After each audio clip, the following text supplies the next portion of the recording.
What's up guys, Cloudie here checking in from the America server. And this is gonna be a real quick video about Otherwordly Darkness Shakmeh, which you get after clearing this guy 100 times. This bar here will be filling up, and as he does, this guy will disappear and you go to stage 11, where you will be able to fight him. At that point you won't be able to fight this guy anymore until you clear Otherwordly Darkness Shakmeh. Now I did this super late and just wanted to get the run over with, so I kind of forgot to actually record his skills. As such, this isn't going to be a guide, more just like a showcase of a run at a very low level, so it's super fast, but I'm going to do some commentary so you can see what to expect and how this goes. So let's switch to the run and we see how it goes there. So after a bit of loading and lagging at the start, we get to face Shakmeh. Look at the size of this guy, he's just gigantic. Look at him. I'm gonna freeze the frame a little bit so you guys can see what's happening on the screen.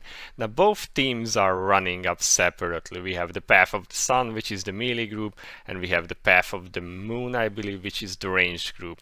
On the top left of the screen you can see that the auto button is currently not on, and 3 of my characters in the melee team are not autoing. What I do not know at this point is that my ranged team is not an auto either, so they are essentially not doing anything, at least 2 of them I believe. So it's good to notice that the passive team is also not doing anything unless you turn on auto, so I recommend doing this. Also, the 2 teams have no effect on each other, so any buffs or artifacts that they may use will not affect the other team, except the ones that affect the boss himself. So you can see, for instance, the Feather of Sacrifice debuff on him already. Those will work for both teams, so kinda good to build your team keeping that in mind. Also, on the right of the screen you can see the top buff is for the Path of the Sun and is like a heal which they can use, I guess, to survive some of the larger AoE attacks at higher levels. The other one is an attack against Shakmeh himself. This will drain his mana, remove his shield, and remove his CC bar or lower it.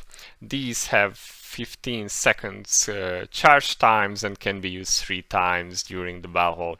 Now the last icon is just to switch between the teams. This is to switch which one you are controlling, and you can switch between them freely.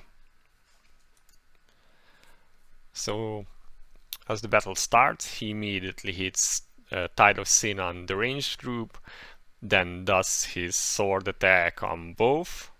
You can see the red dot damage, and then he uses Storm of Hatred on the melee group. Now I guess this is when you are supposed to use the healing buff, because you can't lifesteal during this, but yeah, he didn't hit too hard.